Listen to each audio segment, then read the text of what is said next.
Shalom, salam berkat dari kami untuk pendengar sekalian. Saat ini pendengar akan diberkati dengan program Hari Ini Harinya Tuhan bagian yang ke-8.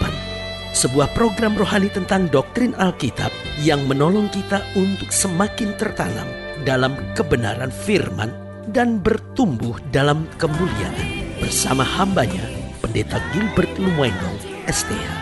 Banyak orang merasa doktrin Alkitab sebagai sesuatu yang membingungkan. Tetapi tahukah saudara bahwa doktrin Alkitab intinya adalah memahami Alkitab dengan benar, dengan pemahaman yang sistematis, sehingga kita terus dapat tertanam di dalam kebenaran firman, sehingga kita terus bertumbuh di dalam kemuliaan Allah. Buka hati saudara sekalian untuk menerima berkat-berkat firman-Nya hari ini. Kalau kita mau bagi dunia ini dengan manusia-manusia di dalamnya, maka kita akan bagi manusia yang ada dalam dunia ini dalam dua kelompok besar. Yang pertama adalah orang-orang rohani, dan yang kedua adalah orang-orang duniawi. Nah, ini menarik kalau kita katakan orang-orang rohani dan orang-orang duniawi. Nah, apa pertanyaannya? Apa sebetulnya perbedaan antara orang duniawi dan orang rohani? Banyak orang berpikir gini, oh iya saya ngerti, orang rohani itu pokoknya orang yang hari-harinya terlibat dalam kegiatan-kegiatan rohani. Pokoknya tokoh-tokoh agama, mereka-mereka yang terlibat dalam kegiatan-kegiatan keagamaan, mereka-mereka yang terlibat dalam kegiatan-kegiatan gerejawi. Nah, itu loh orang-orang rohani. Tapi saya hari ini mau ingatkan, mungkin kalimat ini mengejutkan buat saudara. Ada banyak orang-orang yang menyebut dirinya orang-orang rohani. Sebetulnya hanyalah memakai topeng-topeng kerohanian, tetapi hatinya penuh dengan kepalsuan. Itu sebabnya banyak orang yang bersembunyi di balik kegiatan keagamaan, tapi hidup kawin cerai. Orang-orang yang hidup di balik jubah-jubah keagamaan, tetapi akhirnya merancang kejahatan buat orang lain. Orang-orang yang memakai topeng-topeng keagamaan, tetapi hidupnya sebetulnya sedang memperkaya dirinya sendiri.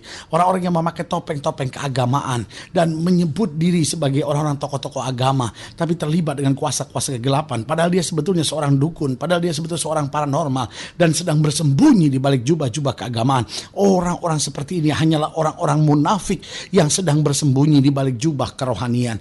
Orang seperti ini nggak bisa kita disebut sebagai orang rohani. Bagaimana kita bisa sebut orang rohani? Padahal punya istri 2, punya istri 3, hidup kawin cerai, hidup dengan minum mabuk, hidup dengan judi, hidup memperkaya diri sendiri, lalu hidup dengan kuasa-kuasa kegelapan dan mengatasnamakan Tuhan dengan segala penyembahan berhala yang sedang dikerjakannya. Nah, saudaraku yang kasih dalam Tuhan, orang-orang seperti ini saya sebut adalah orang-orang yang jahat karena memakai jubah-jubah kerohanian. Nah, hidup Kristen adalah hidup yang berjalan dalam terang Kristus, sehingga kita mengerti betul apa artinya orang rohani dan orang duniawi. Orang rohani adalah orang-orang yang menjadikan Kristus sebagai Tuhan dan Raja dalam hidupnya. Orang-orang rohani adalah orang-orang yang menjadikan firman Tuhan sebagai dasar kehidupannya. Dan orang-orang duniawi adalah orang-orang yang menjadikan dunia sebagai sumber segala-galanya. Berarti saudaraku yang kasih dalam Tuhan, kita memang masih hidup di dunia, tapi kita bukan orang-orang duniawi. Saudara mungkin bukan seorang pendeta, saudara mungkin bukan seorang penatua gereja, saudara mungkin bukan seorang majelis gereja, saudara mungkin bukan tokoh-tokoh agama yang sangat dihormati. Tetapi kalau saudara menjadikan firman Tuhan sebagai langkah keseharian hidup saudara, kalau saudara menjadikan Kristus sebagai sumber kehidupan saudara, maka saudaraku yang kasih dalam Tuhan, engkau adalah orang rohani yang akan melihat kemuliaan Tuhan dinyatakan. Haleluya. Selamat datang dalam program kita Hari Ini Harinya Tuhan, sebuah program rohani yang mengingatkan kepada kita betapa pentingnya kita menjadikan firman Tuhan sebagai dasar keseharian hidup kita. Karena selama kita menjadikan firman Tuhan sebagai dasar keseharian hidup kita, maka langkah-langkah kita penuh berkat, kemenangan, mujizat, dan perkara-perkara yang besar. Haleluya. Dan dalam program ini kita sedang mengupas tentang siapakah itu orang-orang rohani, apakah itu orang-orang rohani. Karena saudaraku yang kasih dalam Tuhan, Paulus memang tegaskan bahwa kita masih ada di dunia, tapi kita tidak berjuang secara duniawi. Artinya kita masih ada di dunia, tapi kita bukan orang-orang duniawi. Dan menjadi orang rohani bukan berarti kita harus terlibat 24 jam dalam kegiatan-kegiatan rohani. Bukan itu. Tetapi orang-orang rohani adalah orang yang dimanapun dia berada, orang dapat melihat kemuliaan Tuhan, orang dapat melihat kasih Kristus, orang dapat merasakan damai sejahtera. Karena itu semua terpancar dari dalam kehidupannya. Haleluya. Doa saya setiap pendengar sekalian akan menjadi orang-orang rohani yang menjadi berkat. Saudaraku yang kasih dalam Tuhan, dalam program ini kita sedang membahas Galatia pasal 6. Galatia pasal 6 ayat yang pertama sampai ayatnya yang ke-10. Galatia 6 ayat yang pertama sampai ayat yang ke-10. Demikian firman Tuhan. Saudara-saudara, kalaupun seorang kedapatan melakukan sesuatu pelanggaran, maka perhatikan baik, kamu yang rohani. Nah, jadi Paulus sedang tekankan kan bahwa ada orang-orang yang beragama tapi duniawi, tapi ada orang-orang yang beragama dan dia adalah orang yang rohani. Jadi kalaupun seorang kedapatan melakukan suatu pelanggaran, maka kamu yang rohani harus memimpin orang itu ke jalan yang benar dalam roh lemah lembut, sambil menjaga dirimu sendiri supaya kamu jangan kena pencobaan. Bertolong-tolonglah menanggung bebanmu, demikianlah kamu memenuhi hukum Kristus. Sebab kalau seorang menyangka bahwa ia berarti, padahal ia sama sekali tidak berarti, ia menipu dirinya sendiri. Baiklah, tiap-tiap orang menguji pekerjaannya sendiri, maka ia boleh bermegah melihat keadaannya sendiri dan bukan melihat keadaan orang lain. Sebab tiap-tiap orang akan memikul tanggungannya sendiri. Dan baiklah dia yang menerima pengajaran dalam firman, membagi segala sesuatu yang ada padanya dengan orang yang memberikan pengajaran itu. Jangan sesat. Allah tidak membiarkan dirinya dipermainkan, karena apa yang ditabur orang itu juga yang akan dituainya. Sebab barang siapa menabur dalam dagingnya, ia akan menuai kebinasaan dalam dagingnya. Tapi barang siapa menabur dalam roh, ia akan menuai hidup yang kekal dari roh itu. Janganlah kita jemu-jemu berbuat baik, karena apabila sudah datang waktunya, kita akan menuai jika kita tidak menjadi lemah. Karena itu selama masih ada kesempatan bagi kita, marilah kita berbuat baik kepada semua orang, tetapi terutama kepada kawan-kawan kita seiman. Nah, saudaraku yang kasih dalam Tuhan, jadi sekali lagi saya mau tegaskan bahwa orang rohani bukan hanya mereka yang terlibat dengan kegiatan-kegiatan rohani, tetapi orang rohani akan memiliki ciri hidup yang jelas. Yang pertama, sudah bisa lihat pada ayat yang pertama, dikatakan apa di situ, saudara-saudara? Kalaupun seorang kedapatan melakukan suatu pelanggaran, maka kamu yang rohani harus memimpin orang itu ke jalan yang benar dalam roh lemah lembut, sambil menjaga dirimu sendiri supaya kamu juga jangan kena pencobaan. Perhatikan baik kalimat ini, dalam roh lemah lembut. Jadi saudaraku yang kasih dalam Tuhan, orang-orang rohani akan hidup dengan roh yang lemah lembut, a gentle spirit. Nah, ini bukan berarti dia bukan orang yang tegas. Ini bukan berarti dia orang yang gak punya prinsip, sama sekali berbeda. Dia orang yang tegas, dia orang yang punya prinsip, tapi dia orang yang lemah lembut. Karena selalu saya bilang tegas dan kasar itu dua hal yang berbeda. Ada banyak orang sebetulnya dia nggak tegas, tapi dia kasar. Ada banyak orang tegas dan tidak perlu kasar. Nah, ini Alkitab katakan, orang yang rohani dimanapun dia berada, dia akan membawa roh yang lemah lembut. Dia tetap tegas. Kesalahan tetap dia persoalkan. Hal-hal yang nggak benar tetap dia bongkar. Tetapi saudaraku yang kasih dalam Tuhan, apapun yang dia kerjakan, apapun yang dia jalani dengan lemah lembut. Dia tetap dengan ketegasan. Ada orang-orang yang tetap marah sama dia dan bilang, kok begitu sih orang itu? Kok keras itu orang? Oh, kok kasar sih? Ini harus dibedakan. Ada orang-orang yang bukan keras, bukan kasar, tetapi dia tegas, saudara-saudara. Dia menyatakan kebenaran sebagai kebenaran. Yesus bukan orang yang kasar, Yesus adalah Tuhan yang tegas, yang menyatakan kebenaran sebagai kebenaran. Nah, tetapi persoalannya, bagaimana kita menjadi seorang yang lemah lembut? Nah, saudaraku yang kasih dalam Tuhan, saya khawatir roh yang lemah lembut seringkali sudah hilang di dalam diri banyak orang di muka bumi ini. Dunia ini penuh dengan orang-orang yang keras, yang kasar, yang memaki, yang membentak, yang menyakiti orang dengan perkataan dan tindakan serta perbuatannya. Tapi saudaraku yang kasih dalam Tuhan, hidup Kristen yang sebenarnya adalah hidup yang lemah lembut. Dia ada dengan prinsip yang tegas, dia ada dalam prinsip yang jelas, tetapi hidupnya senantiasa menyatakan kelemah lembutan dari kuasa Kristus. Yang kedua saya pelajari, coba lihat ayat yang kedua.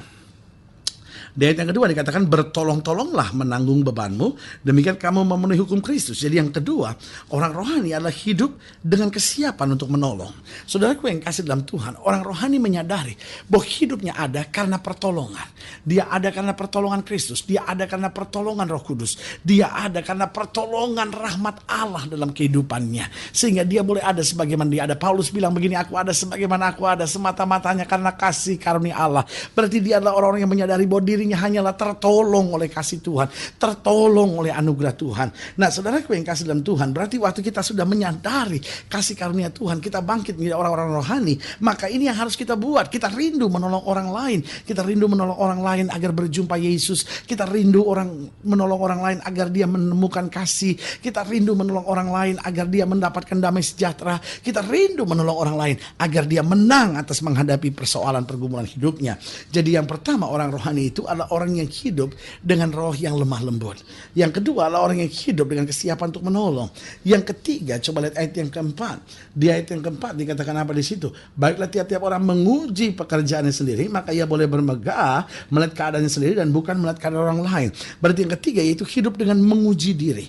Orang rohani bukan orang yang selalu merasa dirinya benar. Orang rohani bukan orang yang merasa dirinya yang paling baik. Tetapi orang rohani adalah orang yang selalu menguji dirinya sendiri. Daud bilang begini, ujilah aku Tuhan, cobalah aku, adakah mataku, hatiku tertuju kepada Tuhan. Saudaraku yang kasih dalam Tuhan, kita gampang sekali menghakimi orang. Wah, suami saya begini, wah istri saya begini. Kita gampang sekali menghakimi orang. Bos saya di kantor begini, teman sekerja saya begini. Kita gampang sekali menghakimi orang. Bawahan saya itu begini, teman kerja saya itu begini. Kita gampang sekali menghakimi orang. Tapi kita tidak menguji diri kita sendiri. Jangan orang itu begitu, karena kita sendiri yang punya sikap yang keliru. Nah, orang-orang yang menguji diri akan menjadi orang-orang yang rendah hati.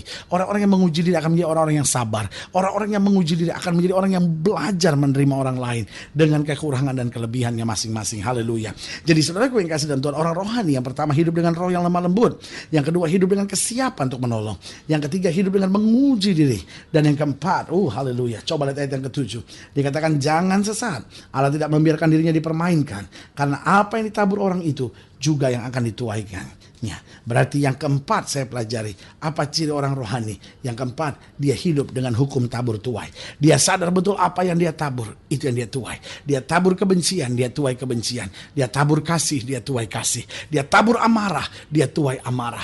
Dia tabur kesombongan, dia tuai kesombongan. Tapi waktu dia tabur cinta, dia tabur kasih, dia tabur kesetiaan, dia tabur kebenaran, dia tabur sukacita, maka itu juga yang dia tuainya. Saudaraku yang kasih dalam Tuhan, makanya Alkitab memberikan rahasia yang sangat luar biasa.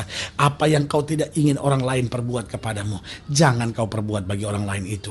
Apa yang kau ingin orang lain perbuat kepadamu, perbuatlah juga demikian kepada orang lain. Berarti saudaraku yang kasih dalam Tuhan, hidup rohani bukan tergantung berapa lamanya dia di gereja dalam sehari, tapi hidup rohani bagaimana dia membawa gereja, bagaimana dia membawa bait Allah senantiasa dalam kehidupannya sendiri, supaya lewat hidupnya nama Tuhan dapat dipermuliakan. Haleluya. Kalau lagi di lain yang lebih jauh, hubungi kami melalui telepon, hubungi kami melalui surat, kunjungi website kami, karena kami ada untuk membawa Bapak Ibu Saudara senantiasa lebih dekat pada Tuhan dan mengalami kasih kuasa mujizat yang luar biasa. Haleluya. Melalui program ini secara khusus juga saya mau berdoa untuk setiap saudara yang sakit, setiap saudara yang berbeban berat, karena kita percaya bahwa bagi Allah tidak ada perkara yang mustahil. Nah, setiap saudara yang ingin didoakan secara khusus, boleh taruh tangan kanan saudara di dada dan kita doa. Bapa dalam nama Yesus, hamba doa buat yang sakit, hamba doa buat yang berbeban berat, hamba doa buat setiap mereka yang menghadapi masa-masa yang sukar. Hamba berdoa di dalam nama Yesus, Tuhan jamah, Tuhan pulihkan, Tuhan bangkitkan iman bahwa mereka untuk melihat kemuliaan Tuhan. Mereka yang sedang bergumul dengan rumah tangganya, mereka yang mungkin selama ini merasa, Tuhan saya ini orang duniawi sekali, Tuhan jamah sekarang, sehingga kami semua boleh bangkit menjadi orang-orang rohani yang mengasihi Tuhan dan menjadi berkat buat sesama. Di dalam nama Yesus kami berdoa dan bersyukur. Haleluya. Amin. Saudara gue yang kasih dalam Tuhan, kita sudah berdoa.